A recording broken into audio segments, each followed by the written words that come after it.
Good afternoon, and welcome to Brunch and Budget on Bonfire Radio with your host, Pamela Capalid, a certified financial planner here to help take the bite out of your budget. BrunchAndBudget.com. I'm your sound provider, Dialect, and here's your host, Pamela Capalid. Thank you, Dialect, and happy Sunday, everyone. We're very close to Christmas, and we're also very close to... Kwanzaa? Yes, Kwanzaa. Boxing Day, and the New Year. Oh, yeah, and Drinking Day. And Right. Wait, my PR people, right? Y'all know about Three Kings Day? all the holidays in December, all of them just happen. So New Chinese Year's... New Year coming up. What? Chinese New Year coming up soon. In February or something. Yeah. Yes, exactly. So the New Year is usually a time for New Year's resolutions. And the number 2 or 3 resolution after losing weight is usually saving money. So it's losing weight, paying off debt, and saving money. And every year people are like, I want to lose weight, I want to pay off my debt, and I want to save more money. I gotta get rid of these last 10 pounds this year. Yeah. Yeah, exactly. If you've ever seen Dialect, it's funny. I laughed. So everyone knows that they should be saving money. So just like everyone knows you should be eating healthy and exercising every day and blah, blah, blah. So why don't we? You know, why is it easy for some people and not easy for others? And, you know, why is it something that everyone always wants to change? It's something we're like, oh, I know I should be doing this. I guess it's January. Let me make this resolution and also try and lose 10 pounds and also pay off all of my credit card debt. I mean, first of all, there's a lot of pressure to, you know, turn over a new leaf in the new year, for one thing. The idea of resolutions in general is just, it's you put all of this pressure on yourself to do it, and then you just don't end up doing anything. Today, ruin's a good verb, like resolute. I know. That is a good verb. You're right. And adjective. Yeah. It's true. So this show is about how to save more money in the new year. And it's not going to be resolute, but you know. What? Oh, yeah. We're still talking about being resolute? No, yeah, still the grammar stuff. You got to resolve to be resolute, you know. Yes, yeah. I love grammar. I'm into it.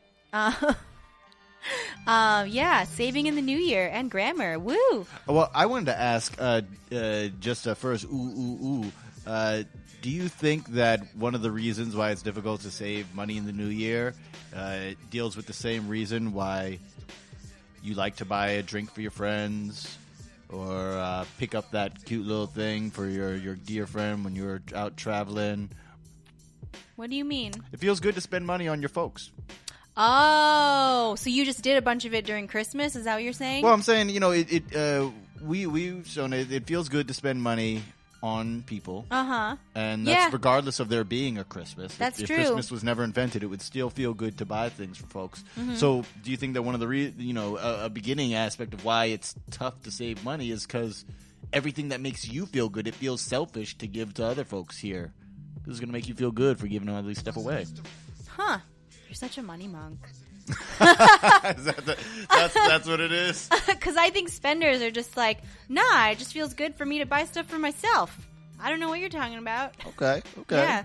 Well, that's the thing is I'm not going to spend the show talking about a bunch of random tips for how to save money, like lower your heat or turn off the lights. It's cold. Yeah, exactly. Turn off the lights. Like, you know, watch that coffee that you buy every day. Maybe just buy it every other day. Like, yeah, whatever, you know. Maybe you can integrate that into your life at some point if you feel like it. But really, I want to get to the root of the matter today in terms of where your mindset is. Because saving money isn't just about the amount of dollars that you end up putting into your bank account. It's about building a habit. Spending money is a habit. Getting into debt is a habit. Saving money is a habit.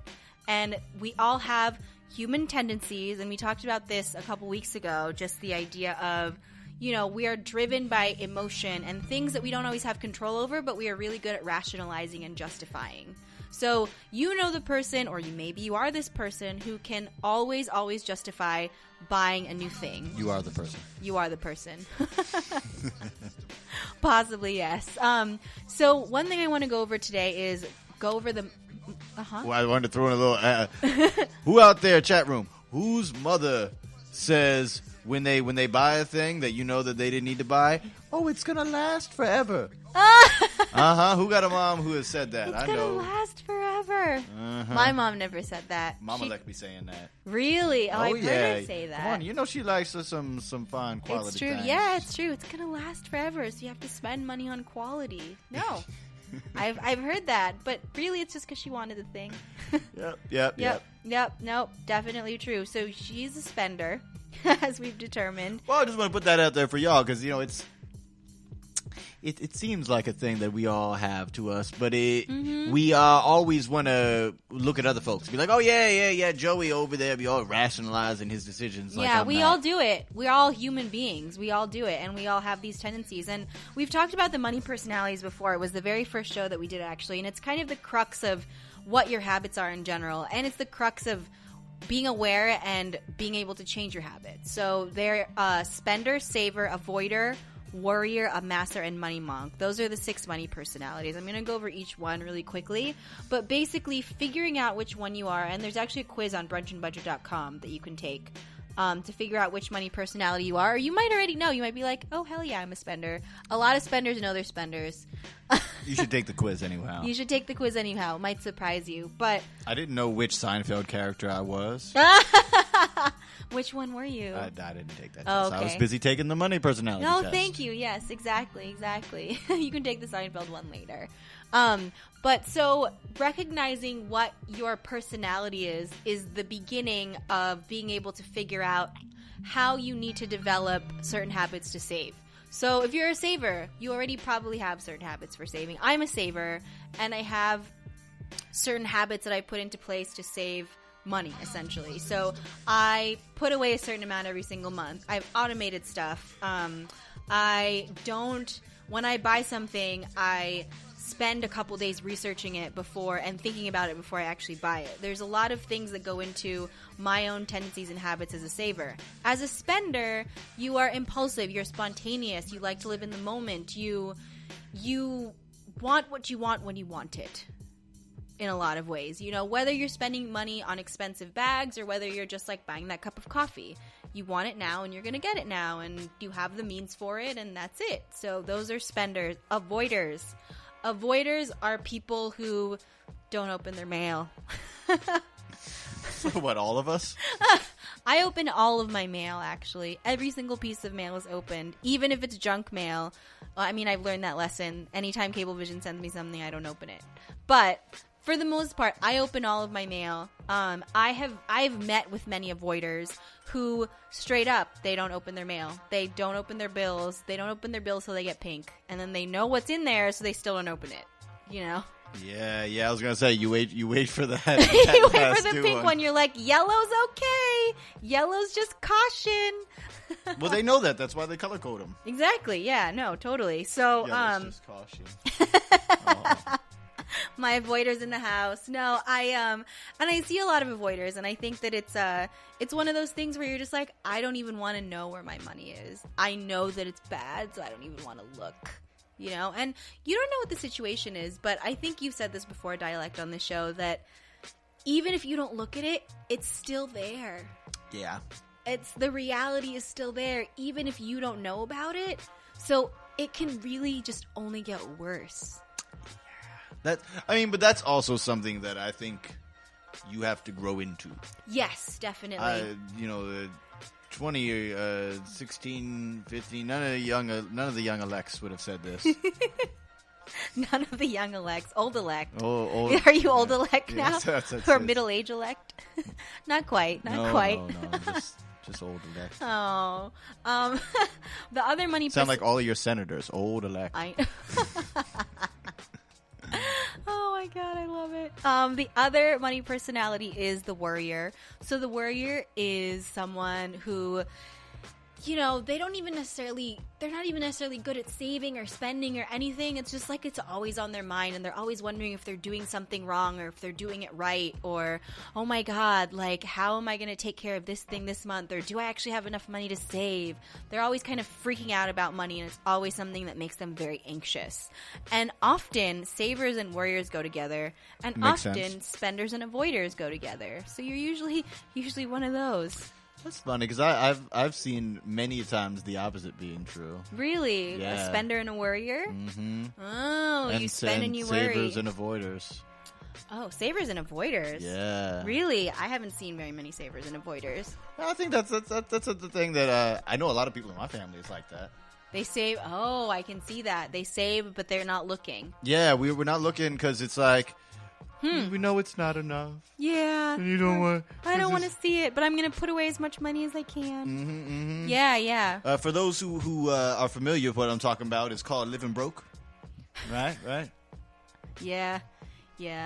I can see that. I can totally see that. You're I just think like, I a lot can't of spend times- any money because I don't have it, but I don't know how much I don't have. Exactly, and I a lot don't of wanna know times how it's much I don't have. temporary. Yeah. You know, like I've done this to myself, and it's been like 2 months or maybe 3 months of like I'm that guy. Like I don't want to look at any of my bill. I don't want to look at any of my thing. I've paid off the stuff that I have, but I know I don't got nothing, and I don't want to feel bad about not being able to afford the pizza. Yeah, I got you. Interesting. Yeah, I mean that's what's interesting is you can really be any combination of anything, depending on your situation and your circumstance too. We're all a little bit of each of these, and it's just a matter of what comes out the most and what comes out at what time. All you amass money monks out there. Oh yeah. Oh God. Y'all need some real psychology. Constant conflict. Yeah, those are the last two. Actually, we got an amasser. The amasser is basically someone who just really loves accumulating money for the sake of accumulating it. So they're really good at making it. They're usually like, you find them on the trading floor, stockbrokers. They understand how to make money, how to get their money to make money, basically. And they really, it delights them. It's something that they get pleasure out of to make more money. It's interesting. I've met a couple of those. I met a couple of kids who were that, actually. And I talked to them more, and I was like, wow, you really are an amasser. You just think that way, where you're like, how can I squeeze another dollar out of this? Psychologically, all young kids are amassers because we're amassers about everything. Yeah. I remember as a kid collecting. Definitely being an amasser in terms of money and being very careful and judicious about how I would save my little pennies and dollar and this, that, and the other thing. Interesting. Well, I think that's a gender thing, too. Boys are collectors and girls are sharers. So I think that you, as a young boy... Again, we're talking tendencies. Yeah, not generalizations, but it's kind of a generalization. No, they're generalizations. Yeah, but in general, boys are collectors. And so, yes, in a lot of ways, boys are the amassers. And girls aren't really collectors in that same sense. We like sharing. And that goes with a lot of cultural trends. It's only been more recently that young ladies have been having after-school jobs in high school age. Yeah. Yeah, totally. So you do find a lot more male amassers. And then we have the money monk. The money monk is a lot of people I know are money monks, and they're surprised that they're money monks, but they're like, okay, no, that makes sense. I actually am. And like any monk, right? Like you tell a monk that he's a monk, and he goes, wow, that's surprising that I'm a monk. But okay. Okay. I'm at peace with that. Money monks are basically like, I just need enough money to get by. They're usually very generous. They're usually very skeptical of things that have money involved in them. They're skeptical of money in the system in general. And they like to take care of others before they take care of themselves in a lot of ways. Oh, you're supposed to put the air mask on you I first. know, the air mask. Yeah, no, it's true. I was going to use that example, but I feel like everyone uses that example, but it's still relevant. Put on the oxygen mask on you first. And you can say that to a money monk as many times as you want, and they'll nod their heads and be like, of course I need to take care of myself first. But when you see it in action... When you see their actions in action, I should say, then that's not usually what happens. I would like to dispute that. Hi, my name is Dialect. I'm an avowed money monk. And you will probably not ever hear me say, of course I need to take care of myself first. Ah, interesting. I just wanted to know that that's me. I just wanted to put that one out there on mine. But I've had clients who are like, no, I totally get it. You're so right. I definitely, and part of that is appeasing the other person by saying, no, you're totally right. I do need to take care of myself first. It's still them taking care of the other person. Saying that, Oh. Yeah, I know. Oh, my money monks. Oh. Yeah. Somebody give these money monks a non-profit designation. If the NFL can get one. Can we give him a TV deal or something? I know, right? No, and the thing is with these money personalities is it's not a matter of trying to change them. These are your tendencies, and recognizing that they're your tendencies are great. They're a great starting place. Having an awareness of them is a great starting place. And it's also a matter of figuring out what you can do and what doesn't work for you by having this money personality. So we had a great quote a couple weeks ago on the show about the psychology of having more money. And one of the things, the quote, I just want to say it again because I think it's really relevant. We may not be able to change ourselves, but by being aware of our cognitive limitations, we may be able to design the environment around us in a way that provisions for our likely mistakes. So here's the thing. You know you're a spender. You're going to spend. So what limitations do you need to put on yourself so that you still fulfill that tendency, but you're not blowing it? You know? Mm-hmm. That's what this is about. This is about recognizing where you are and figuring out what you need to do to get where you want to go. Not worrying about changing your tendency. Nope. Because it's a tendency. Don't worry about words like habit or change of habits. If you're 10 weeks of this, that. Don't worry, none of that. You have things you kind of tend to do. Yeah. And similar to drug addicts, but not as nearly as dire a case, you always going to kind of tend to do that. Mm-hmm. Even if you use all of your rational might and beat it down so that it never interrupts your daily activities, when you 80 and a little bit weaker, it's going to take over. Yep. It's just there. So you don't even have to wait that long when you're tired. I know. I'm just saying, when these personalities, they're never going to go away. They can seem like negative things that you would want to be rid of. And don't think of it as an overbearing personality trait that is a thing you should get rid of. Mm-hmm. It's a tendency. Yeah. It's a tendency. It's a tendency, and it's not something that is good or bad at the end of the day. It's just recognizing it and understanding what you need to put in place if you want to be there instead of here.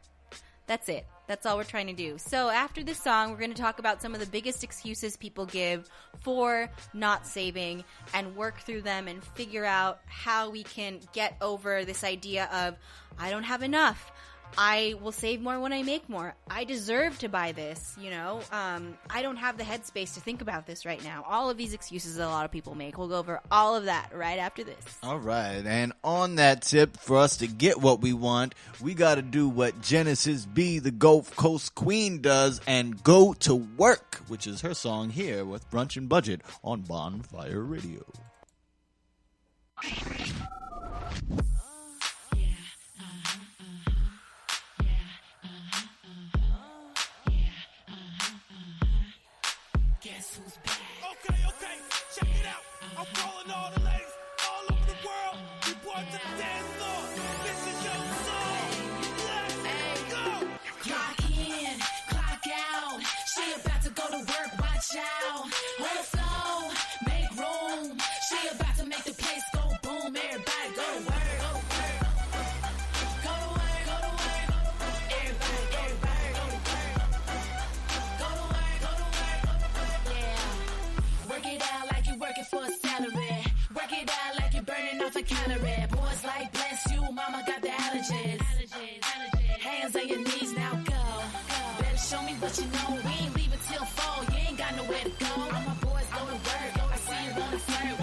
They love it when I talk fly, give it to them slow.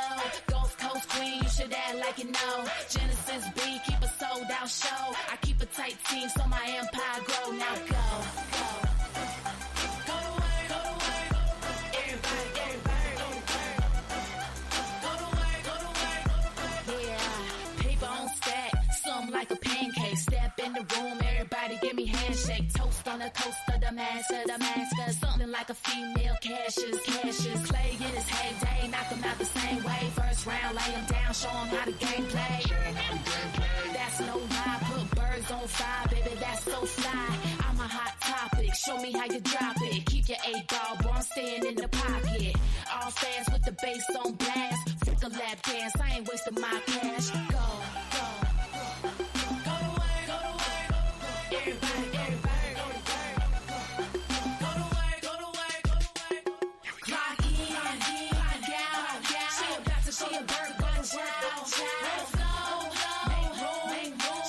She a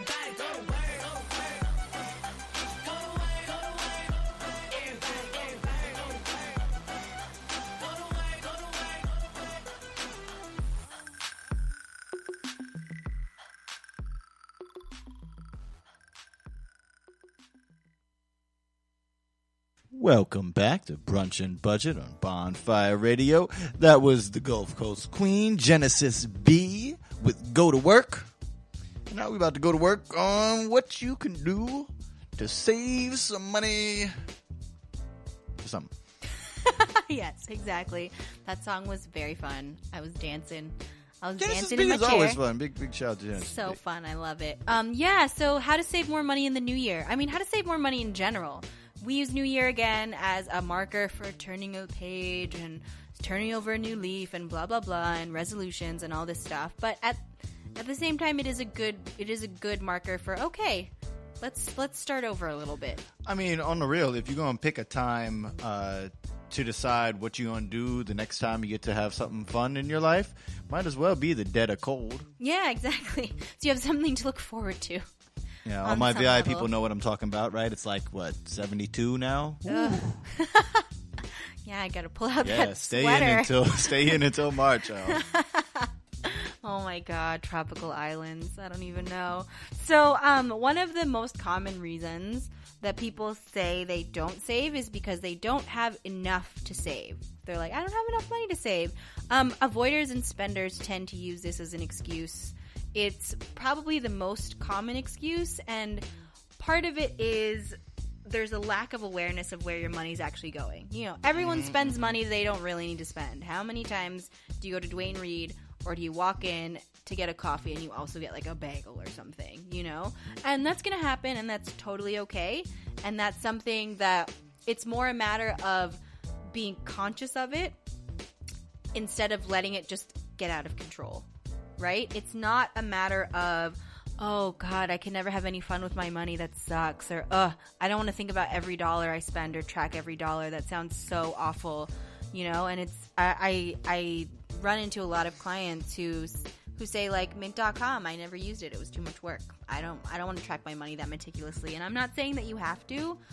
I'm saying that you need to just have an awareness of where your money is going. However you do that. Isn't it kind of just a not getting played type of situation? Mm-hmm. Where, you know, if you usually get coffee and you end up getting a bagel just because, well, it's there, they suggest it, and don't sleep on the power of suggestion. Literally someone saying, hey, would you like a thing? Increases the chance you're going to take the thing. Oh, yeah, and totally. again, you know, it's not your fault. It's a thing that happens. Yeah, I mean, waitresses are trained to actually nod their head yes as they're saying, do you want a piece of pie? Which helps you say yes, yeah. Which makes it more likely.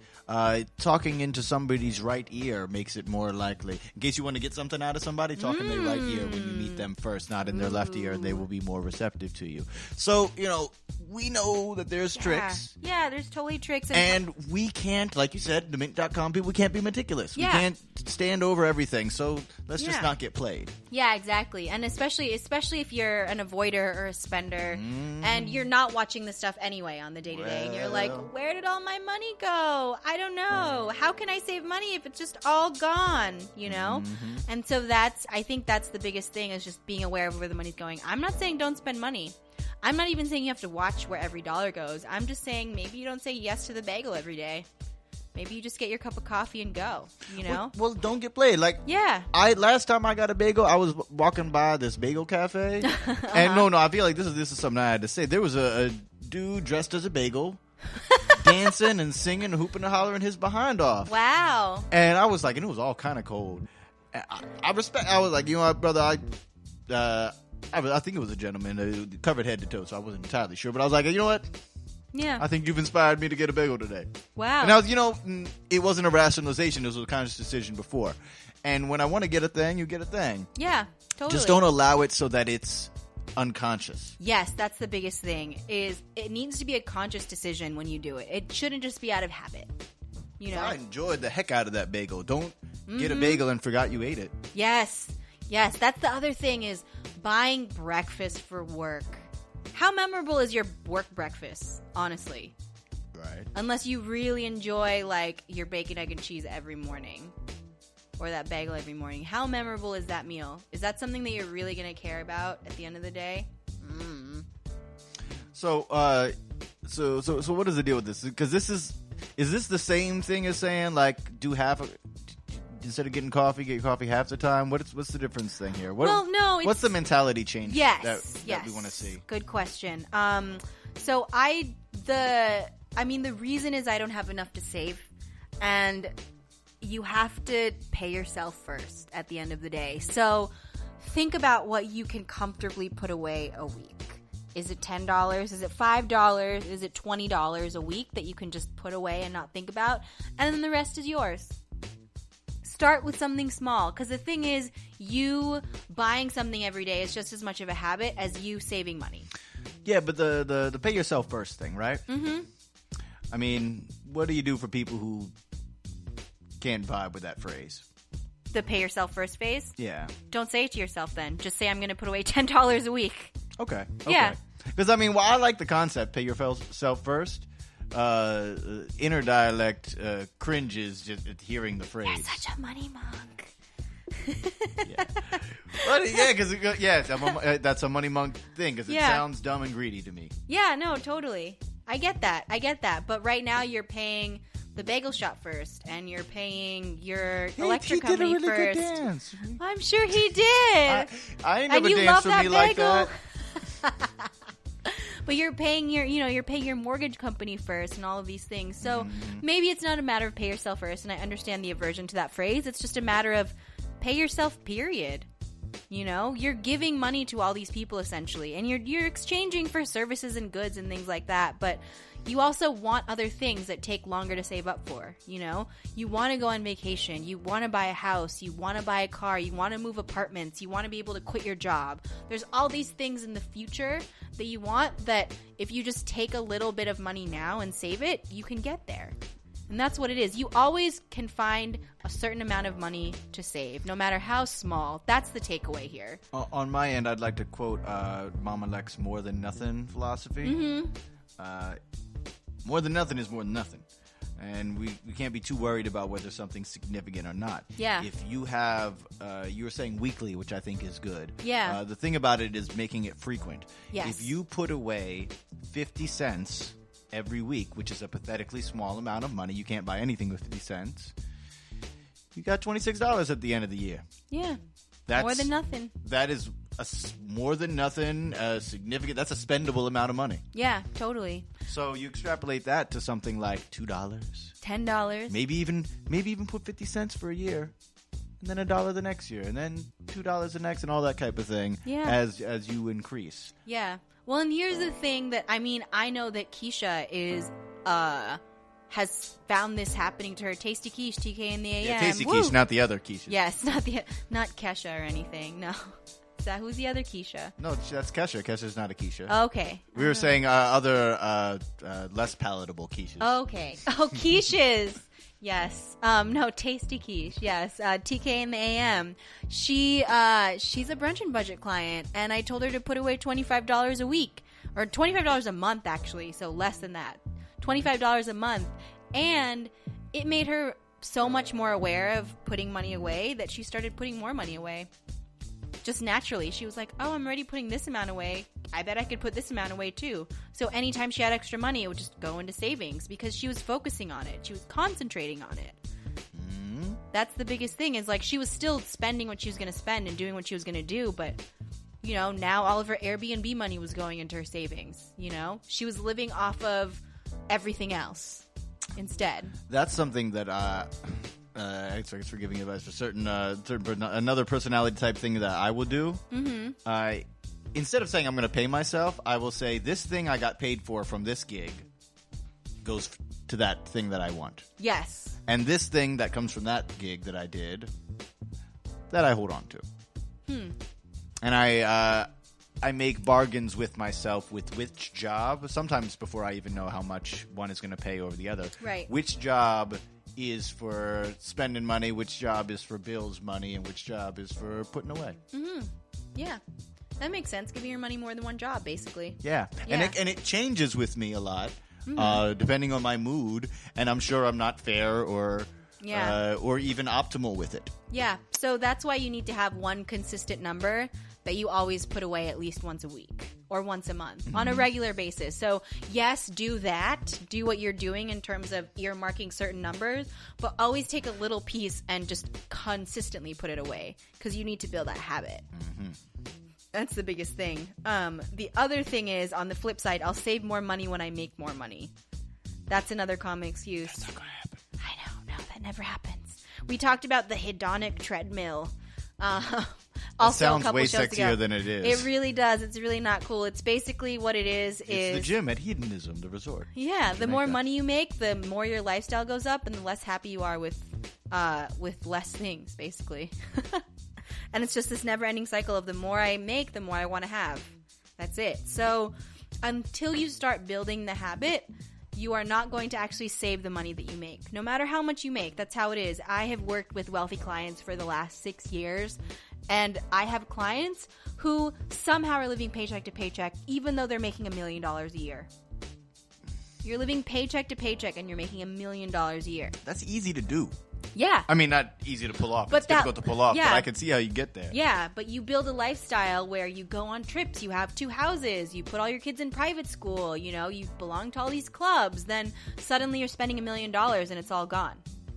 So that is just what happens. If you don't have a savings plan in place now, then when you make more money, you're just going to spend more of that money. Also, inflation is quite a sucker, man. No, because, Yeah. you know, we make all these, we use $1 million as our abstract for like a large amount of money. It's really not that much and money. in a minute, that's going to be nothing. Yeah. Oh, yeah. Ooh. It's like kind of nothing now in a weird way, especially in New York City. Well, the sad thing about it is a lot of cats who are doing okay with money are going to be millionaires in 10 years, and it's not going to mean nothing. Yeah. It's going to be like when you're the old guy who buys the sports car and be like, oh, this would have been awesome 10 years ago. Yeah, exactly. Or you're the grandpa who's like giving someone a nickel and saying, don't spend it all in one place. Yeah. So we're going to be giving 20s, talking about don't spend it all. I know. Like, what am I going to do with this 20? Yeah, I can't even buy a bottle of water. Oh, that's going to be a sad day. So yeah, that's not going to happen. You have to start. And that's what it is. It's about building a habit that you don't even think about. Because that's what habits are. They're things that you just are second nature to you. You just do them because that's what you do. That's kind of it. Another common reason that people don't save money is they tell themselves that they deserve whatever thing they want to buy or whatever thing they want to do. It's something that I think spenders use a lot to rationalize. I deserve it. I work really hard, right? You know, and as you make more money, chances are you're working harder. You're working more hours. You have more responsibilities at work.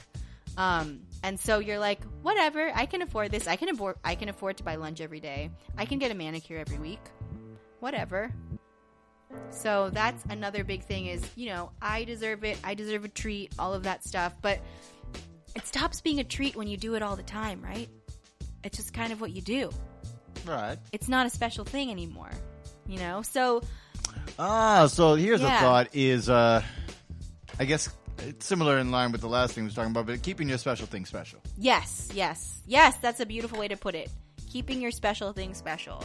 If you like to get manicures every week, okay, that's great.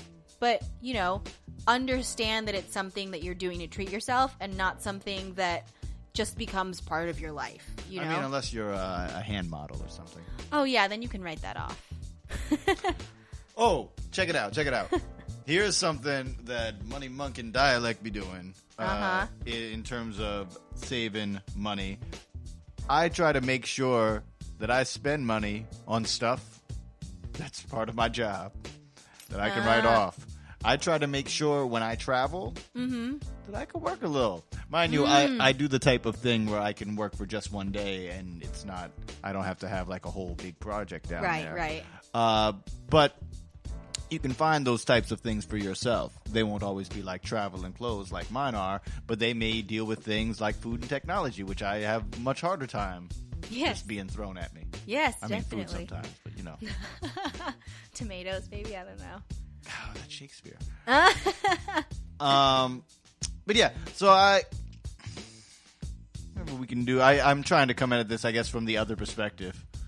For my monks. Oh, okay. I see. Because you've been giving a lot of good advice about what our spenders and our warriors are doing. Yeah. Those are the guys who interact with the money.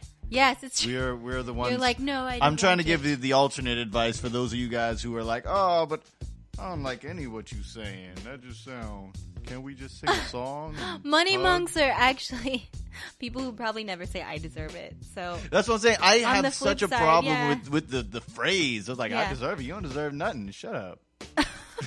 this is what you tell yourself. Oh, geez. Yeah, I I mean, mean, everybody, you don't deserve nothing. Shut up. equally. Everybody equally doesn't deserve anything. No, not equally. Equally is a fake word. That doesn't mean anything. That's another show. I mean, stuff happens, and but I do understand the mentality of I don't know, even treating yourself. If you have a need to clean your hands, then get manicures. If you don't, then don't. Yeah, no, I mean, it's not about the actual thing. It's not about getting manicures or not getting manicures. It's about recognizing that the excuse "I deserve it" shouldn't just be something you say because you want the thing. I guess what is thrown out to get into the chat room and listener. What is your habit that you rationalize needing? Because I think that's what's going on. Is when people say "I deserve it," it's a palatable for them way of saying they need it. Yeah. I, as a monk, I would actually have to say I need it. Yeah. for me to do it. But I will rationalize and twist some words up so I can get what I want. And Right. By saying that you need this or you need that. Yeah. So what are your fake needs? What are the things that you feel you deserve, and what words do you use? Do you say stuff like "I deserve this"? Do you say things like "I need it"? Do you say it'll last forever? Do you say it'll help me with my you know, the ones who are always like, "Oh, it's going to help me with my this and that." Yeah. No, it'll help me concentrate more. It'll help me do this more. I totally get it. Yep. So this is a manifestation. "I deserve it" is just one phrase that people use to justify. That's what this is. A lot of it is "I deserve it" is a justification. It's one of those justifications that people say. And the important thing to recognize is that you justifying it is okay. It's just that if you continue to justify it every single time, then it stops becoming a justification and it's just an excuse to do what you want to do anyway. That's all it is. It's at the end of the day, like, be real with why you're actually doing it. Be aware of it. That's all. Another common reason is I'm taking care of others so I don't have enough left over for myself. And that's a money monk thing. Yep. It does feel good to be able to pay the entire bill at dinner. You know, you're generous. A sibling needs money. You want to donate to a charity. You find out that somebody, hurt themselves and have crazy medical bills. And so you're responsible for your whole family because your family is in some odd situation where there's a number of people not working but living in a place where they aren't able to pay for stuff. And you feel that it's all on you despite your place as not the head of the family. Yeah. No, all of that stuff can spiral into this. And it's one of those things where you really, going back to the oxygen mask thing, it's really having to take care of yourself before you take care of other people, even if it's minimal, because I feel like a lot of people who find themselves in these situations will give every last dollar and every last bit of their energy to everyone else, and then they burn out. That's just kind of it. Yeah. You can't take care of anyone when you don't take care of yourself. And I know that no matter how many times I say this to a money monk, they're going to be like, okay, I know better than that. Well, because remember, money monks are as cocky, egotistical, self-centered folks as anyone else. Because when you tell a money monk you can't take care of anyone if you don't take care of you, they go, I can take care of everyone. I don't need to take care of myself. And it's just as yeah. And it just sounds nobler. Yeah, it sounds nobler, but it's just as arrogant as the jerk. In some cases, that's a really good point. In some cases, guys, and again, I'm speaking from the monk perspective, and I'm Lord, am I a poster child? In some cases, it might actually be worse. Yeah, I've always said that I prefer for my rapper people a fake thug to a fake conscious cat, because a fake thug won't really shoot you, and a fake conscious cat won't really help you. So which is the thing that you worried about. So think about that, monks. Think about the image you project. Mm-hmm. When you try to help everybody, kind of help most of the people. Yeah. Half-ass it a couple times because you just can't, and then collapse in a heap. Yep. But you get to say that you helped everybody else, and that's your own satisfaction. But check it out. Think about, your own satisfaction versus what you do and versus perception. Because you might get this satisfaction being like, yeah, I helped everybody. But you know who gets to say he helped everybody and everybody believes him? Puffy. Just throwing out Puffy as an example. There's a bunch of rich folks out there who get to say they did stuff. And they ain't really done nothing. But everybody thinks they done stuff, and you can't argue no different. Right. They ain't you, and they ain't burnt out. Yep, they put themselves in that position. And when you go to the awards ceremony for the thing that the both of y'all did that they didn't really do, but you really did, everyone's praising and then thanking them and putting their name on the plaque, and then you just die in the corner. It's true. Stan Lee, you motherfucker. Stan Lee, Jack Kirby. You know Jack Kirby made like everything. Jack Kirby, Steve Ditko, all these guys made. Yeah, but Stan Lee's in all the movies. Yep. Yeah. Well, his name is on the everything. Also, this is a money thing. Stan never asked for owner's pay. He got Stan is only rich now because he kept all of his money. Oh, but he got paid a regular salary for all of his career. Oh, I see. Mm-hmm. Interesting. So sometimes you have to have the leverage to be able to be. Yeah. No, and part of that is building that leverage, and you can't do that if you're not taking care of yourself. That's the bottom line. That's the reality of it, On the real, Money Monk Dialect will tell you there have been times when Dialect has done stuff to have a bunch of folks back who didn't really have his back, and then at the end of it, I looked like I was doing folks dirty. Yeah.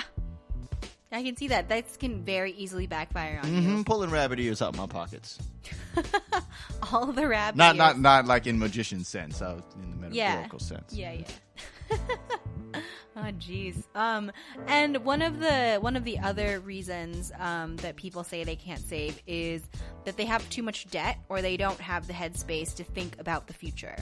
And again, avoiders are big on this, and spenders is I can't save because I have $6,000 in credit card bills. I have to pay that off first before I save, right? And I get that question a lot from clients of, shouldn't I pay debt down first? Aren't I racking up a ton of interest? Like, shouldn't I get rid of that as soon as possible? And I think a lot of them are surprised when I say, no, you shouldn't. Because here's the thing. When you focus on debt, then if something were to happen to you and you didn't have anything in savings, you're going to have to put stuff on your credit card anyway. Mm-hmm. That's the biggest thing is you've built up, and again, it goes back to habits and what you've been doing. You've built up a habit of putting things on your credit card. So what you have to do while you pay down the debt is to build up a habit of saving at the same time. So even if it takes you a little bit longer to pay down the debt, again, it's not about the numbers. It's not about the interest rate. It's about what psychologically is going on. It's about, okay, I need to put energy towards actually saving money and putting away money for myself at the same time that I'm paying down the debt. You can't just be paying down the debt and then suddenly an emergency happens and you're like, crap, I got to put this on my credit card again. All this work for nothing, Mm-hmm. And then you That's fall a into cycle. Yep. Yeah, and then you fall into the, well, screw it, none of this is worth it anyway. Yeah, so you have to save at the same time that you're paying. Again, and it doesn't matter what the actual amount is. You just have to start somewhere. So even if, again, you're only putting away $10 a week or something, that's $500 a year for one thing. But if you're only putting away $10 a week. How quickly that adds? Yeah, while you're paying down, even if you're putting $400 for your credit card bill and you're putting away $10 a week for yourself, good. Start there. Then when that credit card bill is paid off, you have $500 extra to put away in savings. Also, guys, remember that we play by the same rules that the rich folks do. Mm-hmm. There's a thing that is within us, especially those, again, from my monkey type folks, where we think that even if we're not off the grid, even if we're not doing the game, we think that we're playing a different game than folks who have a lot. For some reason. I think a bit of it is we're kind of taught that, and a bit of it is a bit of an observed mistake. We have to understand that we're playing the same game. even if we're trying to stay off the grid, we're playing the same game. Yeah. Because we still have a credit score. Right. Or a lack of credit score. Yeah, we're all still part of this system. And think about what folks with money do with their money. They don't spend it all at once. They don't give it to you. They keep it, what's the word? Liquid as possible so they can get to it. Yeah. They don't, when someone with $1 million buys $1 million house, they don't put down the whole $1 million. Right. They put down a little bit, they go into debt, pay it off, raise their credit, all the kind of good stuff. Yeah. Being in debt is not the problem. And that's something that we have not been able to get in our heads, and I understand why. But being in debt is not the problem. We kind of need to be in debt. We kind of should be in debt. At least if you want more money. Yeah. You need to... Well, and it's just a matter of what kind of debt you're in, too. So being in debt because of a mortgage, that helps your credit score, you know. Paying off your credit card bills on time also helps your credit score. It's just a matter of managing the debt and knowing that these are the repercussions for this kind of debt that you've taken. So credit card debt isn't great debt. Get rid of it as fast as possible. Student loan debt, less great, but less awful than credit card debt. You know, understanding the degrees of what order you should pay things off in is important too. And it is never, despite how they will call and harass you, it's never more important. This is one place where I'll talk about deserving and taking care of yourself. It is never more important to pay off a debt than it is to deal with your immediate situation. Yes, definitely. And to deal with your future situation, you know? You're saving because who knows what's going to happen. That's how you got the credit card bills in the first place on some level, too.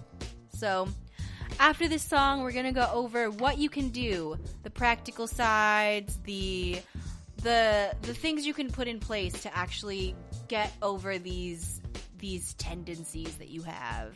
Yeah, let's get over ourselves and our tendencies with my homie Khalil Johnson with a very special guest, Shay Leona, from his album Kingdom.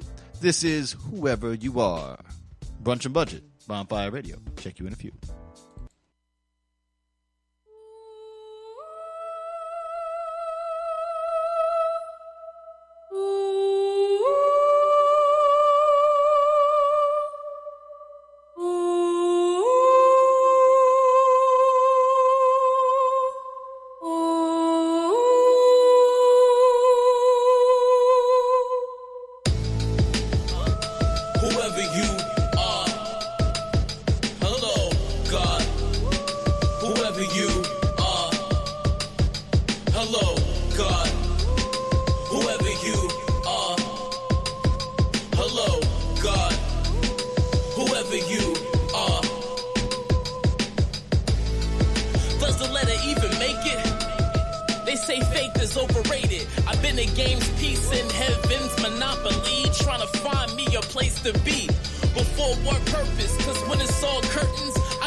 Selected, even though the soul's gonna reject it.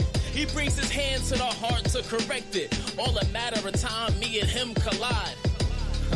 The arms cannot box. The scorecard is too long to keep on. It becomes the most beautiful song when I'm finally reciting his most beautiful song.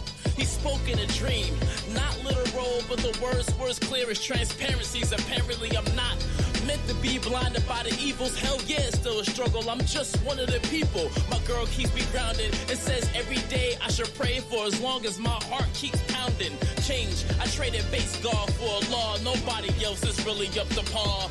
No, change. I traded base guard for a law. Could give a damn about your diamonds and cars. Hello, God, whoever you are. Hello, God, whoever you are. Hello, God, now I know who you are. I found a dream that you sent to me, and I felt what you meant was for me to see. And you said, just look my way, and I'll guide you each day. And now I see no other way, no other, but to live each moment in His name.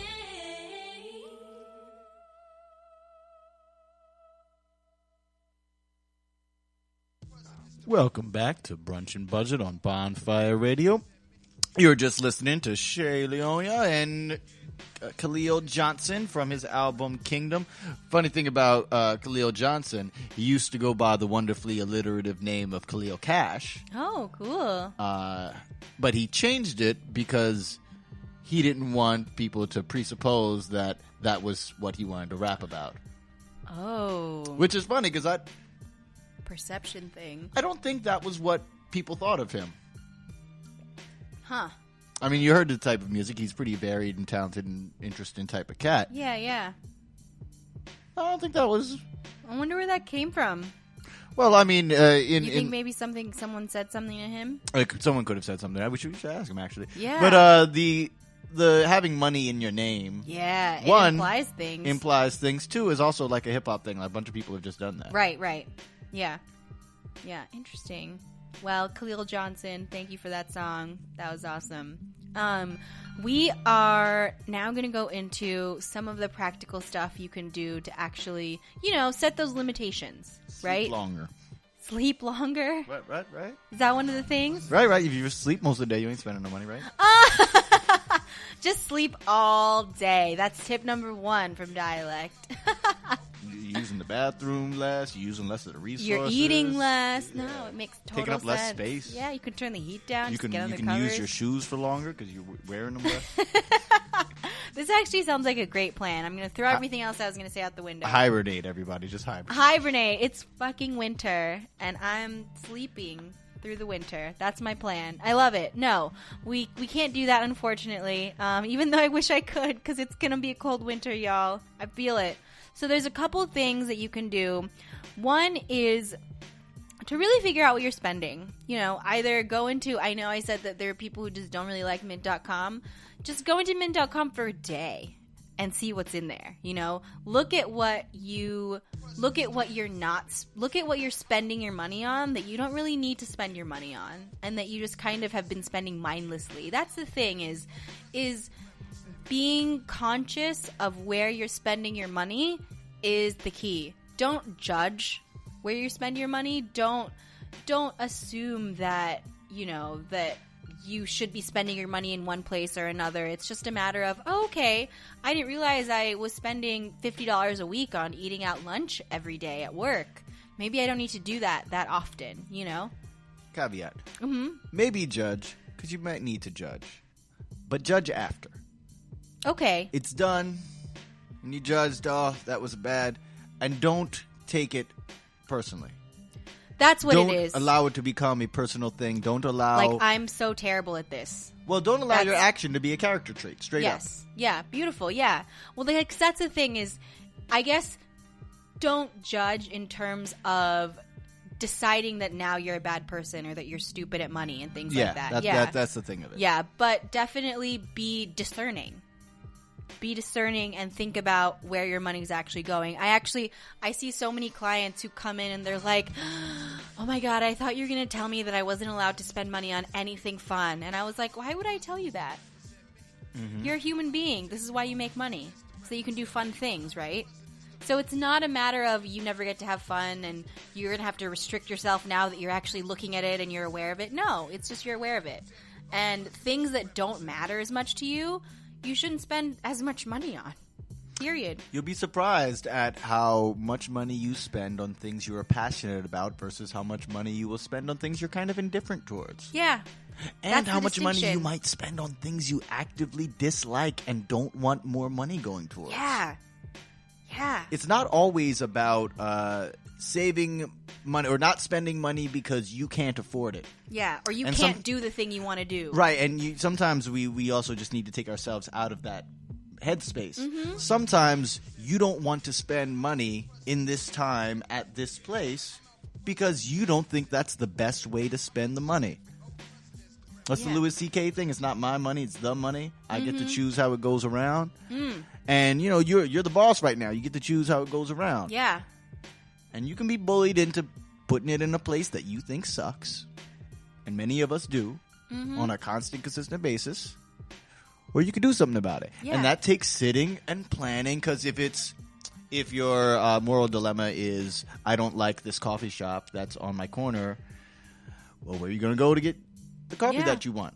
How are you going to make sure the money that you spend is going to go to the place you want? Yeah, totally. That's the biggest thing is, you hear voting with your dollars all the time. And a huge part of this is you looking at this and being aware of this and making decisions about where your money is going to go is empowering, and it gives you back your control. You do not feel out of control anymore. You can spend on what you're going to spend. Please have a cup of coffee every day if that's what you want to do. I beg you to do that because that's important to you. But you have decided that it's important to you, and it's not just a thing that you do. Hey, you know how you're proud of paying for the entire bill when you and your peoples went out to eat? Mm-hmm. Well, it's not all that impressive if you guys all go out to eat at Applebee's and you just paid to keep Applebee's a couple extra money.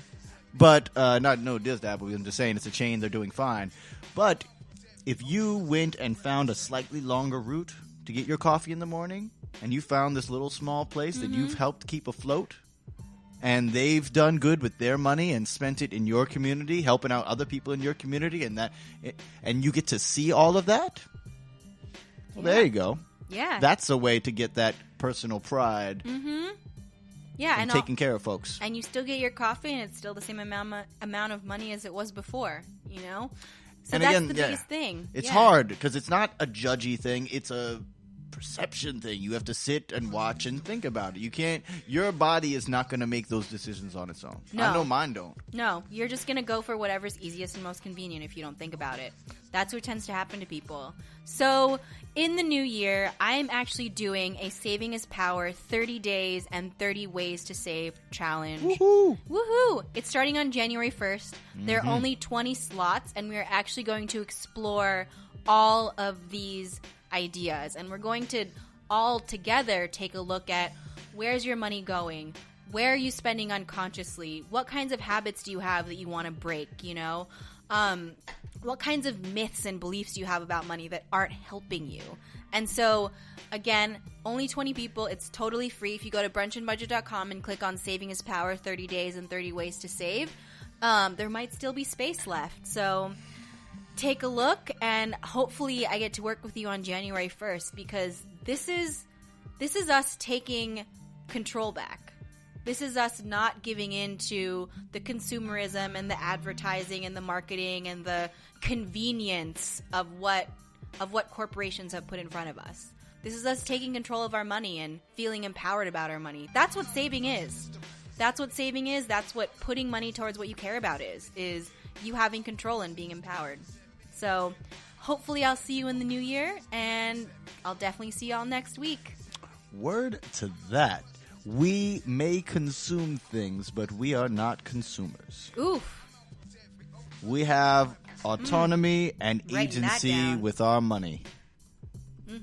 Because our money is, as we said, it's just, we spend it like we do any of our actions. Yeah, exactly. And it reflects on us the same way any of our actions do. Yep. Money is only a representation of what you value.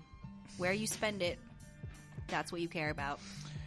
We would like to thank you guys so much for hanging with us in our first year of radioing. Yes. Or first calendar year. This is episode 30, y'all. Episode 30. So we've had a solid month of radio spread out over the course of things. Our entire attempt is to demystify and disentangle ourselves from these crazy concepts we have about money and ourselves and where we should be and where we want to be.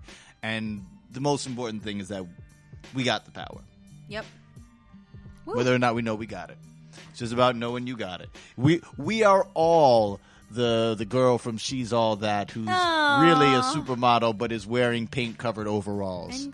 And glasses. Which are now in fashion now, so don't take off your paint-covered overalls or glasses. But, you know, be beautiful anyway. Yes, thank you guys for all of your ears. We're going to go back to Lunchbox Beats with my homie Ill Spoken and have a little paradise. Or a paradise hangover.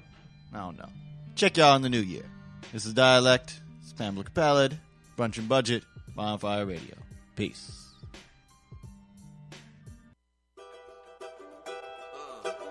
Oh, that sounds lovely. Spoken. Hey, naturalistic, cool in this lip slit. Knock, knock, it's none of your business. Ills out the cage on the stage near you. Jet lag on the jet back, it's just jet blue. Naturalistic, cool in this lip slit. Knock, knock, hey, it's none of your business. Ills out the cage on the stage near you. Jet lag on the jet back, it's just him. Well, I didn't go far, but I've been up all evening, dreaming of a better way to just get through. To the youth, to the club, to the dough, to the radio shows. They on the phone like just press 2 for dopeness, answering spoken, consoling the folks that are stressed from their bills past due. Well, hold on to their moments, keep things in focus. There won't be a forfeit, I'm not that dude. Day by day, I parlay and lay pavement. May I get paid one day? Craving, saving payments, some words I say from arranging statements and make the main straighter with open gates so MCs can really find their way. So when fame hits, they're famous and maybe they'll have the aim to do the same thing. Come on, naturalistic, cool in this lip slit. Knock, knock, hey, it's none of your business. Ills out the cage on the stage near you. Jet lag on the jet back, it's just jet blue. Naturalistic, cool in this lip slit. Knock, knock, it's none of your business. Ills out the cage on the stage near you. Jet lag on the jet back, it's just jet blue. I heard courage don't come till after the task is over. Take that, crawl that, step that leap. Risk verse, reward. Head first, pen verse, sword. Baby, just that deep. So lend a hand as the man been first for the fan. Backbones understand, hey, that's me. Meditate on what the man was ever, a orangutan or a higher source, all godly. Come on, day by day, I parlay in a pavement. May I get paid one day? Craving, saving payments, some words I say from arranging statements and make that main straighter with open gates so MCs can really find their way. So when fame hits, they're famous and maybe they'll have the aim to do the same thing. Come on, naturalistic, cool in this lip slit. Knock, knock, it's none of your business. Ills out the cage on the stage near you. Jet lag on the jet back, it's just jet blue. Naturalistic, cool in this lip slit. Knock, knock, it's none of your business. Ills out the cage on the stage near you. Jet lag on the jet back, it's just jet blue.